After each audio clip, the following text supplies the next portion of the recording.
নমস্কার বন্ধুরা, কেমন আছেন সবাই? সুখী গৃহবধূর পেজে আবার একটি ভিডিও নিয়ে আমি চলে এলাম। দেখতেই পাচ্ছেন এখানে আমি একটু হাঁটছি। যেই বাগানের কেয়ারটেকার কাকু ছিলেন উনি আমাকে বৌমা বলছিলেন, তো বললেন, বৌমা চলো তোমার একটা ভিডিও করে দিই পাহাড়ের সাথে, তোমার একটা মেমোরি থেকে যাবে। উনি খুব ভালো মানুষ। আপনাদের দাদাবাবুকে উনি বাবু বলে ডাকছিলেন আর আমাকে বৌমা বলে সম্বোধন করছিলেন। খুব আন্তরিক লাগলো, জানেন তো। এই সম্পর্কগুলোই থেকে যায় বহুদিন। এই স্মৃতির খাতায় এই ভালোবাসাগুলো থেকে যায়, যে একটা মানুষের সাথে চাওয়া নেই পাওয়া নেই, নিঃস্বার্থ একটা ভালোবাসা। তো আমরা ওখান থেকে গাড়ি করে এই ডিপ ফরেস্টে চলে এলাম এবং ওখানে টিকিট করিয়ে এখানে আমরা একটা ডিপ ওয়াটার রাইড নেব। তো চলে এলাম। বিভিন্ন প্রান্ত থেকে যেই পাহাড়গুলো দেখা যাচ্ছে ওগুলো বিভিন্ন জায়গা, এক একটা জায়গা। তো ভালো লাগছিল বেশ, 3-4টে জায়গা মিলিয়ে এই নদীটা পড়ে। তো যাই হোক, কপিরাইটের ভয়ে আমি নদীটার নাম বলছি না আপনাদের সাথে। আমার অনেক ভিডিওগুলোতেই কপিরাইট পড়ে এবং কপিরাইট সম্বন্ধে আমার কোনো ধারণা নেই। তো আমার ভিডিওগুলো ভালো লাগলে আপনারা লাইক, শেয়ার অ্যান্ড সাবস্ক্রাইব করবেন, যাতে আমি একটু এগিয়ে যেতে পারি। এই জায়গাটা আমি খুব ভয়ে ভয়ে যাচ্ছিলাম, কারণ এই যে জায়গাটায় ঘুরতে গেছি এই জায়গাটাকে কুমিরের আঁতুড়ঘর বলা হয়, কুমির এবং কচ্ছপ। তো আমার ভয় লাগছিল এই আগাছাগুলোর মধ্যে কুমির যদি থাকে, কিন্তু পরে জানতে পারলাম কুমিররা বালির কাছাকাছি থাকে না, ওদের চোখে অসুবিধা হয় বলে। যাই হোক, দেখতেই পাচ্ছেন আপনাদের দাদা ভাই বসে পড়েছে এবং আমরা এগিয়ে যাচ্ছি। আমার সোনা ওটা। তো চলুন একটা ভালো রাইড নিয়ে আসি এবং আপনাদের সাথে ভিডিওটা শেয়ার করি। দেখতেই পাচ্ছেন প্রথম দিকে প্রচণ্ড মেঘ ছিল, তারপর একেই বলে পাহাড়ি এলাকা। প্রথমে কুয়াশা মেঘ মতন করেছিল, তারপর যখন আমাদের রাইডটা শুরু হয় তখন আপনাদের রোদ উঠেছে মোটামুটি। তো দেখতেই পেলেন আগে আপনার দাদাভাই গেল।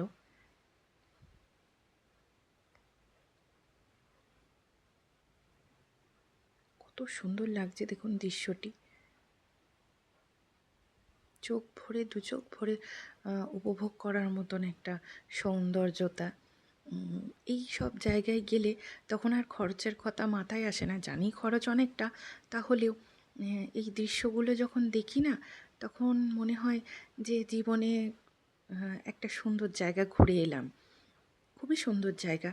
আমাদের ব্যস্ততার বিভিন্ন কাজ থেকে 2-1টা দিন এরকম ঘুরে আসা যেতেই পারে, মনটা একটু ভালো লেগে যায়, সেই কারণেই যাওয়া। এবং দেখুন অপরূপ দৃশ্য, কত সুন্দর। আর জলটা এত স্বচ্ছ, এত পরিষ্কার, মানে একদমই পলিউশন ফ্রি এলাকা বললেই চলে। এবং আমি আপনাদের এই ভিডিওটা আপনাদের দাদাভাই করছিল। আমি ওই জন্য বলছিলাম একটু ভালো করে ভিডিওটা নাও, যাতে আপনাদের সাথে শেয়ার করতে পারি। এবং ঘুরতে যাওয়ার এটা ছিল তৃতীয় দিন। এর পরের দিন, তারপরের দিন আমাদের রিটার্ন করার কথা ছিল। এবং এটার পরও আমরা আরেকটা রাইডে যাব, এবং একই দিনে আমরা দুটো রাইড নিয়েছিলাম, কারণ রাস্তায় বিভিন্ন জায়গায় ঘোরা, 4 চাকা করে এইসব ঘোরাগুলো একটা দিন, মানে কয়েকটা দিন রেখেছিলাম। এবং ওই 4 চাকার জার্নি কিংবা কোলাহল থেকে এই রাইডগুলো একদিনে রাখলাম, যাতে একটু শরীরটা রিল্যাক্স হয়ে যায়। আপনাদের দাদাভাই আবার আমার একটি ভিডিও করে দিল, যে তোমারও একটু ভিডিও থাক স্মৃতিতে, দেখা হবে মাঝে মধ্যে যে একটা ভালো জায়গায় ঘুরতে যাওয়া হয়েছিল। আবারও বলছি, আমার ভিডিওগুলো ভালো লাগলে আপনারা লাইক, শেয়ার অ্যান্ড সাবস্ক্রাইব করবেন, যাতে আমি একটু এগিয়ে যেতে পারি। মানুষই মানুষের পাশে থাকে, তাই না? বিভিন্ন ব্লগারদের মতন আমারও ইচ্ছা যে আমি একটু ব্লগ করব, ভিডিও করব, জীবনের বিভিন্ন স্পেশাল মুহূর্তগুলো আপনাদের কাছে তুলে ধরব, এটাই আশা। এবং যারা করেছেন সাবস্ক্রাইব, তাদের সাবস্ক্রাইবের জন্য আমিও আপ্লুত। প্রচণ্ড ভালোবাসা এবং শ্রদ্ধা আপনাদের। ভালো থাকবেন আপনারা। কত সুন্দর দেখুন সিনটা। এবং এইটা করেই আমরা আবার কটেজে ফিরে যাব। কটেজে ফিরেও গিয়েছিলাম এবং দুপুরে লাঞ্চও করে নিয়েছিলাম। যেখানে যাব ওখান থেকে অনেকটাই দূর, সেই কারণে আমরা একটু আগেই বেরিয়ে গেছি, মোটামুটি এটা ধরে নিন দুপুর 2:30-3টে নাগাদ। কারণ ডিপ ওয়াটার রাইডটা নিয়ে আমরা কটেজে ফিরেছিলাম 10:30-11টা নাগাদ। তো চলে এসেছি এখানে। দেখুন আমরা বোটে উঠেও পড়েছি। এটা শ্যালো ওয়াটার রাইড এবং এই জায়গাটায় বিভিন্ন দূর দূরান্ত থেকে পাখিরা আসে, সাইবেরিয়ান পাখিরা। তো আপনারা পড়েই থাকবেন, অতীত পাখি বলে এদের। দূর দূরান্ত থেকে এই শীতকালের টাইমে আসে এবং আবার শীতে ওঠার সাথে সাথেই ফেব্রুয়ারির শেষ কিংবা মার্চের দিকে এরা চলে যায়। তা আমার তো ভীষণ ভালো লাগছিল এবং একটু ভয়ও করছিল যে আমাদের কারণে ওদের আবার কোনো ডিস্টার্ব না হয়। কারণ এই যে বোটটা ইঞ্জিন বোট এবং তার খুব আওয়াজ হচ্ছিল, যেই কারণে আমি সাউন্ডটা মিউট রেখেছি। দেখুন কত সুন্দর ওরা বসে আছে। ভালোও লাগছিল, কিন্তু একটা ভয়ও করছে যে ওদের ডিস্টার্ব না হয়, কারণ ওরা তো প্রকৃতিরই অংশ। দেখুন জলটা কতটা স্বচ্ছ পরিষ্কার এবং এখান থেকে জানেন তো মানে ওই যে ড্যাঙা মানে এখান থেকে ওই তীরে গিয়ে আপনার হচ্ছে যে নাবার কোনো সিস্টেম নেই।